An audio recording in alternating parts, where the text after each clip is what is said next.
আমরা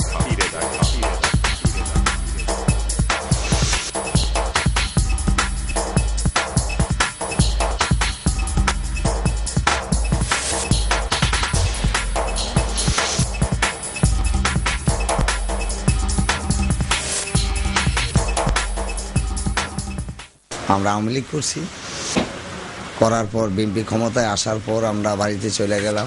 দেখলাম যে তাদের যে উত্তেজনা হিসেবে আমরা যার যার বাড়িতে চলে গেলাম।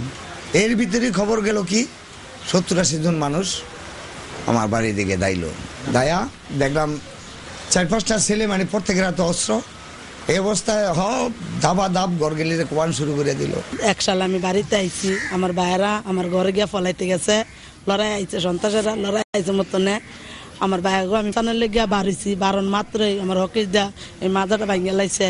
এরপরে মাথাটা 8টা 9টা 10টা ফিলি আছে মাথাটা।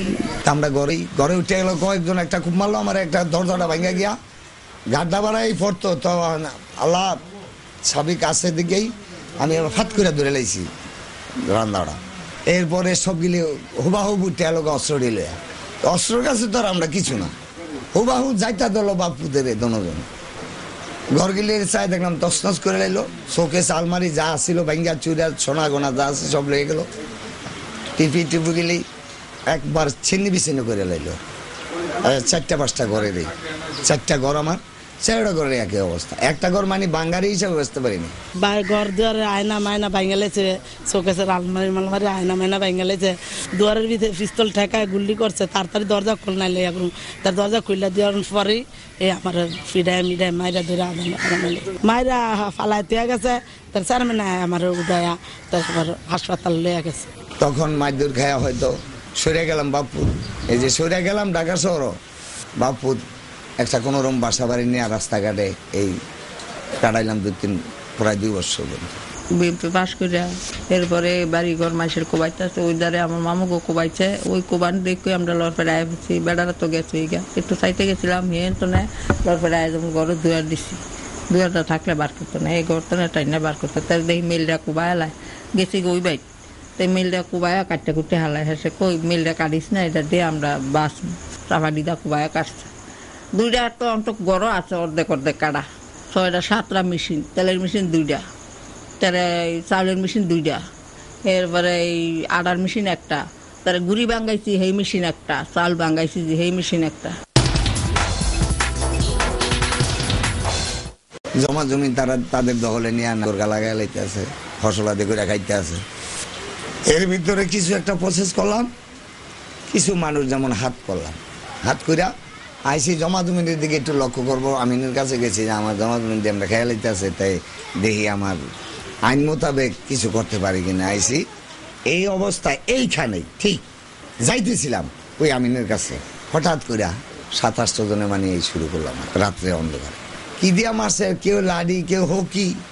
এই অবস্থায় মনে করেন এখানে একটা বাড়ি পড়ছিল, চক্ষুটা অন্ধকারে গেল। হাসপাতাল ভর্তি ছিলাম, চক্ষুটা এখনো কিছু কিছু আবজা দেখি। বারটা দিছি দেখো তো আটটা টান্ডা, আটটা উড়ে ভেঙে লাইল, এই যে 8টা ভেঙে ফেলাইছে। তো এইটা লিয়ে তো 1 বছর 1.5 বছর তো মেডিকেল আসছিলাম। কেসকে তো জায়গা পাইনি, দেয় নাই, ঢুকতেই দেয় নাই বিএনপির মানুষে। এই মুন্সি কিন্তু দেখতে দেয়নি, মামলা লয় নাই। 20,000 টাকা দিছি থানাত, মামলা লয় নাই। নাই এরা ক্ষমতা, বিএনপির ক্ষমতা। পুলিশ আইতে দেয় না, পুলিশকে তোমরা যাও আমরা আইতাছি।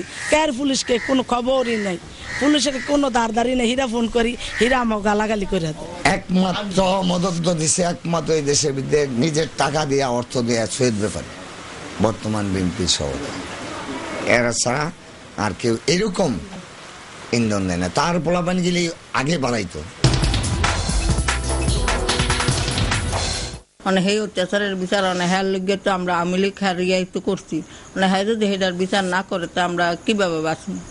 আবার বাইলে তো আবার আমাকে গড় বিলে এই 1 কুলা ছাই বানাইবে এই গড় পুরিয়া।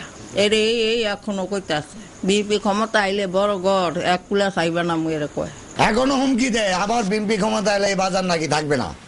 তা আমরা চাই যে এই বাজার থাকবে এবং মুক্তিযোদ্ধা হেলাল মিজির নামে যেন এই বাজারটা সরকারিভাবে প্রতিষ্ঠান হয়। এইটুকু আমার দাবি। হ্যাঁ, আর যারা দুষ্কৃতী তারা যেন আমাদের উপর আর এই অন্যায় অত্যাচার না করে। বিচার চাই, সূক্ষ্ম বিচার করে দেও, দেশ শান্তি চালাক, দেশ শান্তি মতন চালাক, যেসব যারা আমলে যেমন এমন মারপিট না হয়, এরকম কেউ না করে, সবাই মা বোন নিয়ে শান্তি থাকতে পারে, এই কাম করে দুঃখায়।